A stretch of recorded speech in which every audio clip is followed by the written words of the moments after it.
নির্বাচন যত দেরি হবে তত ষড়যন্ত্র বাড়বে। কখনো রিকশাওয়ালার আবরণে, কখনো ওই শ্রমিকদের আবরণে, কখনো ওই টাকা দেওয়ার কথা বলে লোকজন নিয়ে আসা, কখনো হিন্দু ধর্মের লোকজনদেরকে প্যাট্রোনাইজ করা, কখনো ভারতকে ব্যবহার করা, অর্থাৎ ষড়যন্ত্র বলতে যা বোঝায় তারা সব কিছু তারা করতেছে। কিন্তু বাংলাদেশের জনগণ কিন্তু বলবো যে অনেক সচেতন, অনেক সচেতন। আমাদের দেশের কিছু লোকজন আছে সরাসরি বলে ভারত কেন চুপ আছে, বা ভারতের কিছু লোকজন আছে সাংবাদিকরা আছে তারা বলে যে ভারত কেন চুপ আছে, তারা কি খবরদারি করবে আইসা এখানে? বিএনপির বক্তব্যটা কিন্তু পরিষ্কার।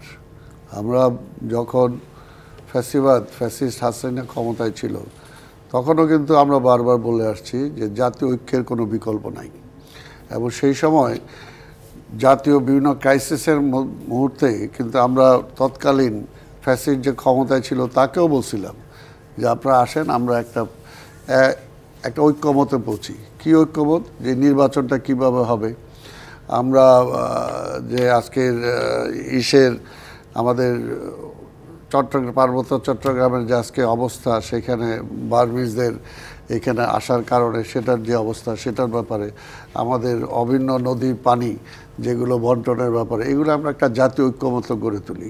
ইভেন দেন যে আজকে তখন যখন ওই করোনা যখন বিশাল আকার ধারণ করলো তখনও বলছি যে এই বিষয়েও কিন্তু জাতীয় ঐক্যমত দরকার এটাকে ফেস করার জন্য। এরপরে একটা অর্থনৈতিক মন্দা আসবে, সেটাকেও আমাদের, কিন্তু আওয়ামী লীগ কখনোই সেটাকে স্বীকার করেনি। দেখা যায় আওয়ামী লীগের সাথে তো চিন্তা করার কোনো প্রশ্নই আসে না।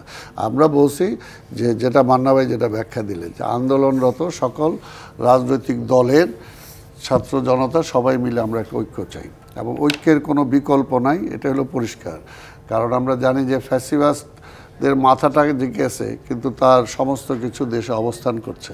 এবং আমরা বারবারই বলতেছি যে নির্বাচন যত দেরি হবে তত ষড়যন্ত্র বাড়বে, এবং ষড়যন্ত্র আমরা দেখতে পাচ্ছি এখন চোখের সামনে বহিঃপ্রকাশ ঘটছে।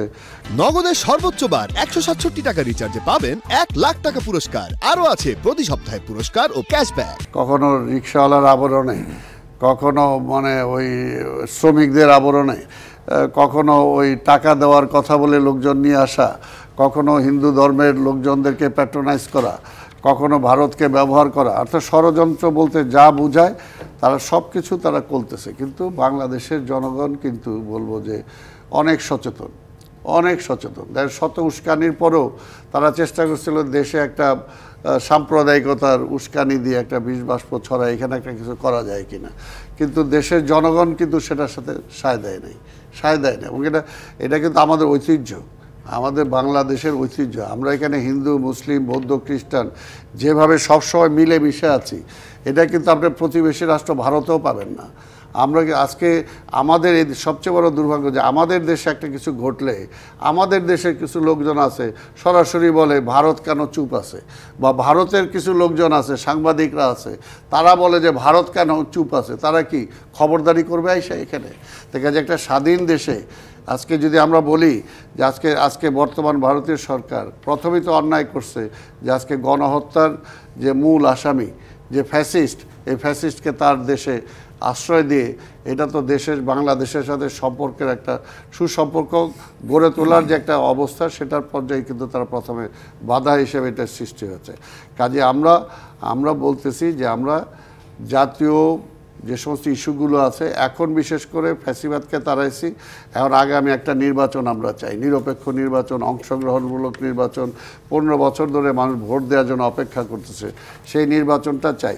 পাশাপাশি আমরা যেটা বলতেছি সরকারকে, যে অনেকে অনেক রকম সমালোচনা করেন বা বলেন, বা যে বিএনপি বা আজকে রাজনৈতিক দলের অনেকে নাকি আমরা ভোটের জন্য পাগল হয়ে গেছে। আরে ভোটের জন্য পাগল তো জনগণই পাগল।